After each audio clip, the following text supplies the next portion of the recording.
Budian. Selamat siang Pak Bos. Hari ini kita akan melakukan praktek supervisi klinis terhadap pembelajaran yang dilakukan oleh teman sejawat. Di sini sudah ada teman kita yaitu Bu Diana Sulistianung yang biasa dipanggil Budia, yaitu guru kelas 1. Nah, dalam praktek supervisi klinis ini terdapat 3 tahapan Budia, yaitu pra pembelajaran, supervisi pembelajaran, pasca pembelajaran. Nah, saat ini kita berada pada tahap yang pertama, yaitu kegiatan pra pembelajaran. Dalam kegiatan pra pembelajaran ini nanti yang akan Ibu Tia lakukan dalam pembelajaran itu kira-kira materinya tentang apa Bu Tia? Ke kelas 1 ya? Iya, kelas 1. Nanti saya mau mengambil materi mengukur panjang benda. Mengukur panjang benda, jadi ada benda di situ. Nanti anak-anak diminta diajar ukur gitu ya. Terus apa tujuan yang ingin dicapai dalam pembelajaran ini? Mengukur panjang benda dengan satuan tidak baku, contohnya dengan menggunakan sengkat, menggunakan cepat, menggunakan langkah kaki. Oh gitu. Jadi ada beberapa metode alat.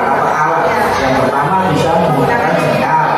Terus ada yang kurang mungkin depan. Ada juga dengan langkah kaki. Iya. Ada beberapa. Ya. Terus apa yang Ibu persiapkan sebelum pembelajaran nanti yang Ibu laksanakan itu apa? Yang pertama saya akan melakukan observasi kepada murid untuk mempersiapkan pembelajaran. Anak memilih metode pembelajaran yang diinginkan, yang mereka inginkan. Lalu yang kedua, anak memilih metode secara berkelompok atau mandiri. Setelah itu mengidentifikasi kemampuan siswa. Identifikasi. Kita dari observasi ke anak berarti selanjutnya langkahnya apa? Langkah selanjutnya mempersiapkan RPP dan mempersiapkan alat media pembelajarannya. Iya.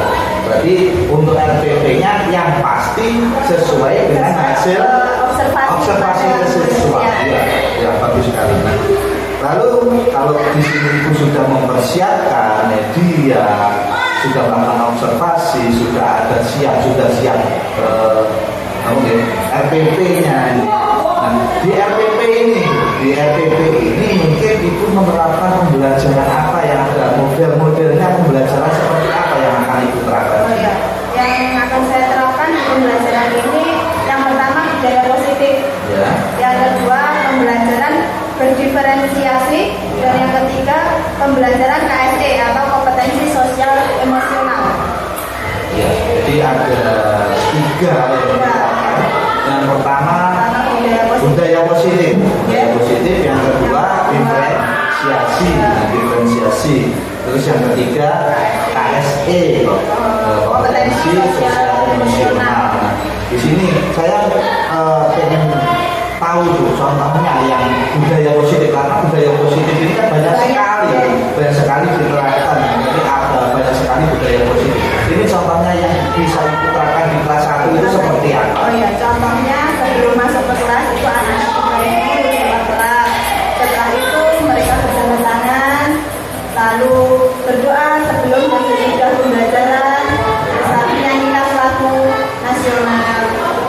Berarti ada beberapa mulai dari sebelum pelajaran masuk kelas, ya berbaris, jabat tangan, berdoa, seperti itu ya betul. Bagus sekali Bu. Jadi di sini contohnya sudah jelas sekali untuk budaya positif sudah jelas, di situ sudah penerapannya jelas, ke anak juga. Terima kasih Ibu untuk waktunya, bagus sekali. Di sini tanggapan untuk pembelajaran, semoga nanti dalam kegiatan pembelajarannya bisa berjalan dengan lancar. Sekian saja. Wassalamualaikum warahmatullahi wabarakatuh. Waalaikumsalam.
Assalamualaikum warahmatullahi wabarakatuh. Selamat pagi Bu Yani, selamat pagi Bu Tia.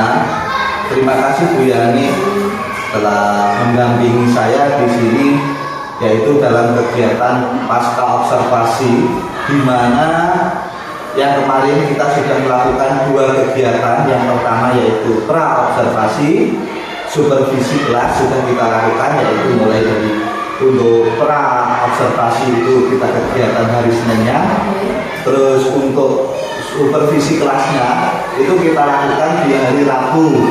Di sini kemarin sudah kita lakukan. Untuk hari ini yaitu kegiatan pasca observasi. Nah, di dalam pasca observasi di sini saya ditemani lagi, yaitu teman saya Bu, yaitu guru kelas 1 Bu Triana Sulistianingrum yang biasa dipanggil Bu Tia, yang mulai awal memang saya rencanakan dengan Bu Tia yang mau saya amati seperti itu Bu. Di dalam pasca ini saya ingin menanyakan beberapa pertanyaan kepada Bu Tia. Ibu Tia, ini berkaitan dengan kegiatan kemarin mulai dari pra dan juga kegiatan supervisi kelas. Untuk pertanyaan yang pertama Bu Tia, ini kemarin sudah panjenengan lakukan untuk kegiatan pembelajarannya. Tujuan dari pembelajaran kemarin apa Bu Tia? Tujuannya melalui identifikasi itu siswa mampu mengukur panjang benda dengan satuan tidak baku. Satuan tidak baku, berarti anak itu bisa mampu seperti itu ya, mampu mengukur dia. Terus apakah tujuan tersebut dalam pembelajaran yang Bu Tia lakukan itu sudah tercapai tujuannya? Ya, sudah tercapai kalau sampul tercapai. Anak-anak di situ anak-anak itu sudah bisa mempraktekkan mengukur jumlah di sekitar. Contohnya mengukur papan tulis dengan tepat, mengukur buku dengan jumlah, mengukur meja itu dengan basta. Jadi ada beberapa alat ukur di sini kan memang satuan tidak baku, jadi tidak baku. Jadi kalau anak-anak bisa praktek langsung ya, seperti kemarin yang saya lihat itu anak-anak bisa praktek langsung melalui jengkal dan sebagainya, ya gitu ya. Terus dari RPP yang Ibu Tia susun kemarin sebelum kegiatan pembelajaran, mungkin ada kegiatan poin yang belum tersampaikan di dalam pembelajaran kemarin. Setelah kita pandangan kan ngomong ya, dari setelah pembelajaran diidentifikasi lagi, mungkin ada yang tidak tersampaikan. Iya, ada satu poin yang belum bisa saya sampaikan, itu dalam poin stop dan stop. Itu belum bisa saya sampaikan ke anak-anak. Belum bisa.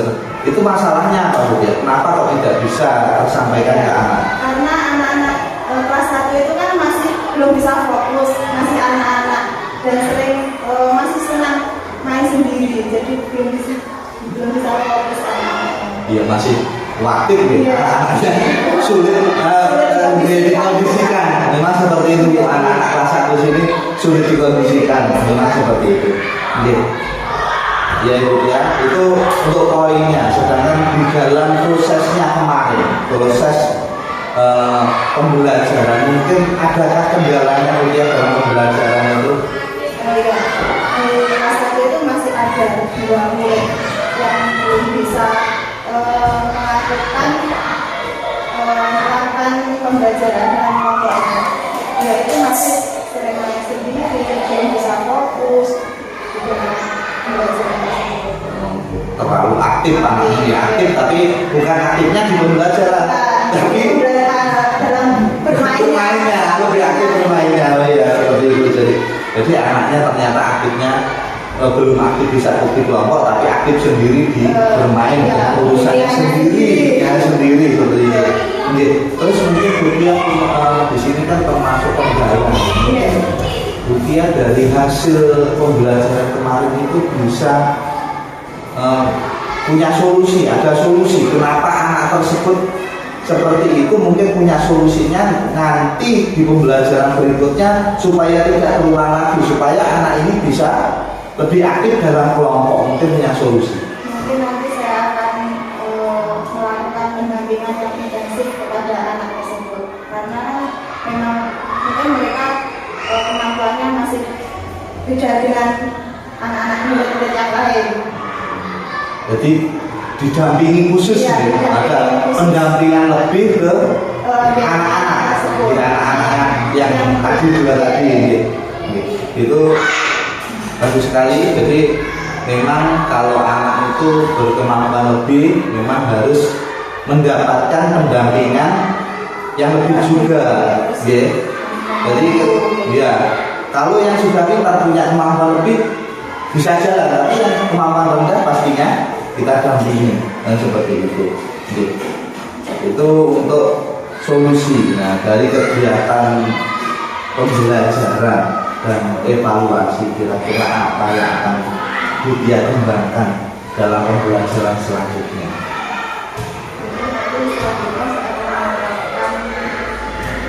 Budaya positif, Ya, terus pembelajaran berdiferensiasi, lalu apa itu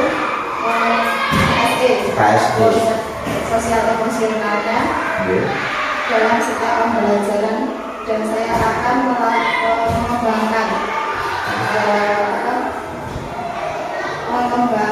media yang akan Menambah media dan menyesuaikan kondisi anak seperti itu.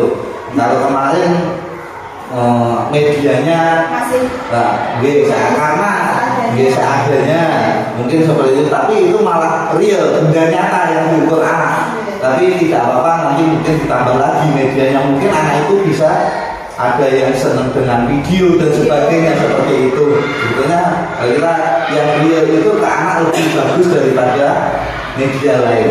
Oke, jadi bisa dunia nyata ya. Nah, itu untuk pengembangan. Nah, dari kegiatan coaching ini Bu Tia, di sini kan tanpa kita sadari ini sebetulnya kegiatan coaching.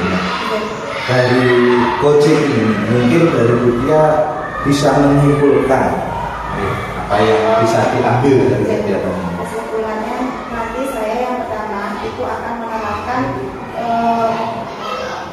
melatih anak untuk dalam teknik stop tadi Pak Abbas. Itu nanti. Terus yang kedua,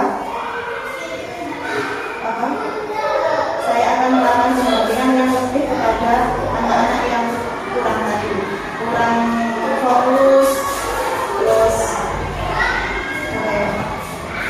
memiliki kemampuan yang kurang dari murid-murid yang lain. Terus ini juga yang terakhir, ini dalam coaching ini di luar dari pembelajaran tadi, kira-kira Budia yang sudah bisa menyelesaikan, karena sebenarnya seperti itu, bisa menyelesaikan sendiri tadi masalahnya, sudah mendapatkan poin-poin anak yang kurang aktif di dalam kerja kelompok melakukan itu mungkin dari kesimpulan dari coaching ini Budia itu yang Budia rasakan ini dalam kegiatan coaching ini dengan saya merasa tertekan atau bagaimana atau senang atau tidak atau mungkin terpaksa berikut. Yang saya rasakan senang Ya. karena kan di sini saya juga bisa belajar kembali itu. Bisa ikut belajar, jadi tahu apa yang dipelajari. Ilmu-ilmu baru ya Bu. Di selama ini memang di dalam guru penggerak memang kita diajarkan ke kurikulum baru yang dimana sebetulnya setiap sekolah itu memang harus menerapkan dengan benar seperti ini yang betul-betul. Terima kasih sekali Bu Tia atas kegiatan hari ini yaitu pasca observasi, dan demikian Bu Tia untuk kegiatannya. Sekian saja dari saya, ada kurang lebihnya saya mohon maaf. Sekian, wassalamualaikum warahmatullahi wabarakatuh. Baik Pak Bas, kemudian jadi dalam mukadimah dari Mas Budi Jadi ini tadi saya SDM mengajarkan yang kembali diterima, kemudian sekaligus bersama dengan Pak Bas untuk melaksanakan proses coaching ya Pak, untuk saya harus bisa tugas 2.3 nanti misalnya video coaching harus di-upload di hari ini kita belajar bersama. Oh ternyata proses coaching seperti ini, ternyata dengan proses coaching kita semakin memudahkan kita. Biasanya ternyata coaching itu tidak hanya untuk bisa menyelesaikan masalah-masalah yang super ribet, tapi justru kita saling sharing. Oh ternyata kita menerapkan pembelajaran berdiferensiasi bagaimana, KS bagaimana, budaya positif sebenarnya itu bisa kita lakukan seharian, tapi tanpa kita sadari. Ternyata dengan coaching ini sekali kita semakin yakin apa yang kita lakukan setiap hari ini sebetulnya sudah menjadi kebiasaan di SDN Medan, belum tertulis langsung dalam rencana pembelajaran. Nah, nanti bisa jadi ini menjadi rutinitas, tapi menjadi kebiasaan dan dirutinkan kembali di SDN Medan, semakin diterapkan bahasanya budaya positif KSE yang di SDN Medan memang harus tetap berjalan.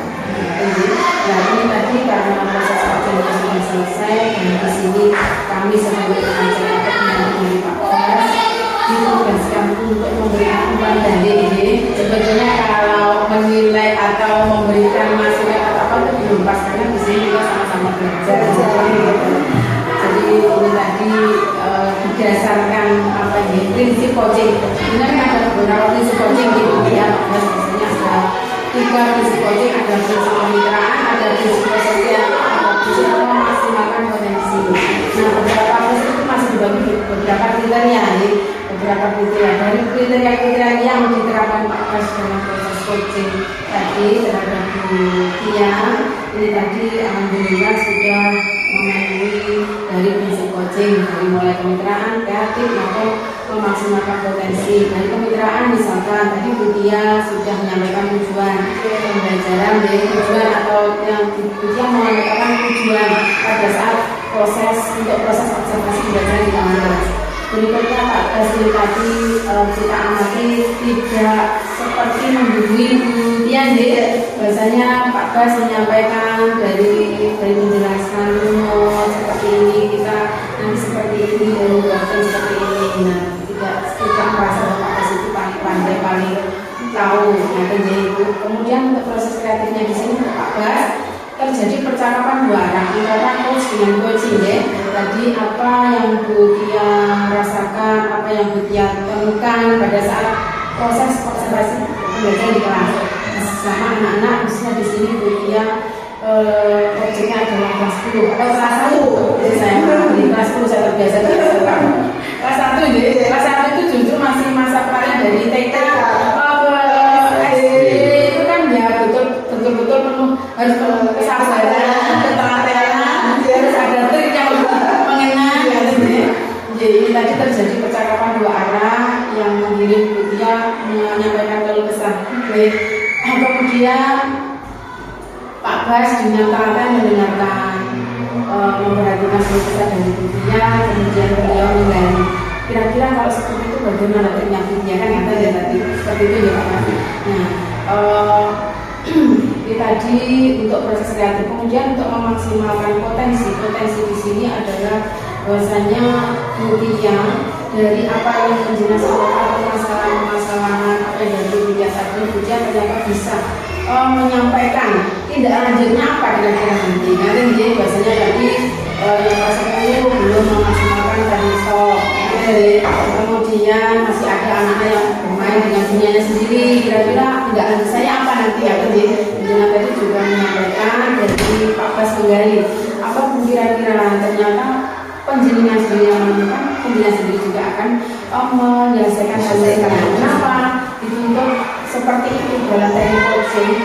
Boleh bisa jadi coach itu menemukan atau menyampaikan solusi belum tentu sesuai dengan kita, karena medan kita tidak sama dengan apa yang dijalani oleh coach pembimbing. Terus coach itu selalu mengarahkan kepada coaching sebetulnya kita itu bisa menemukan atau menyelesaikan masalah kita sendiri, jadi tanpa dengan apa pengalaman yang terjadi di kemudian tadi ditutup oleh Bu Mutia dengan kesimpulan. Saya Bu Mutia menyimpulkan saya harus dengan anak seperti ini kelas 10 tentunya saya harus belajar untuk menerapkan time stop dari konsentrasi biar kemudian dari siswa yang tidak mau konsentrasi masih main sendiri dengan tidak melakukan kegiatan. Itu semua muncul dari dia tanpa harus diberikan saran ataupun petunjuk dari Mas. Nah, inilah sebetulnya teknik coaching yang memang harus kita pelajari atau bahkan bisa memberikan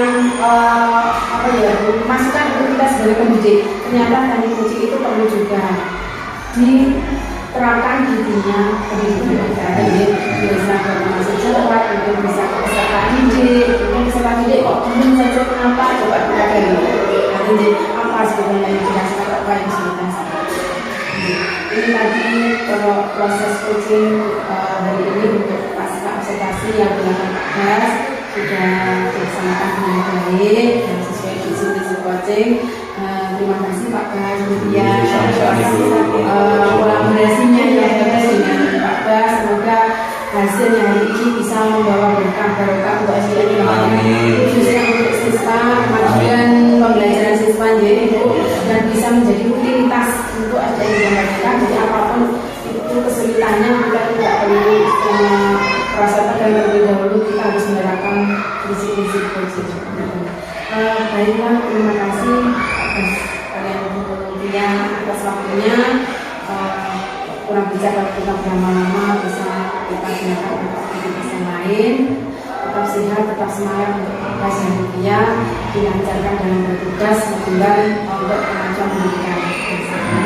Terima kasih. Saya akhiri dengan Assalamualaikum warahmatullahi wabarakatuh. Waalaikumsalam warahmatullahi wabarakatuh.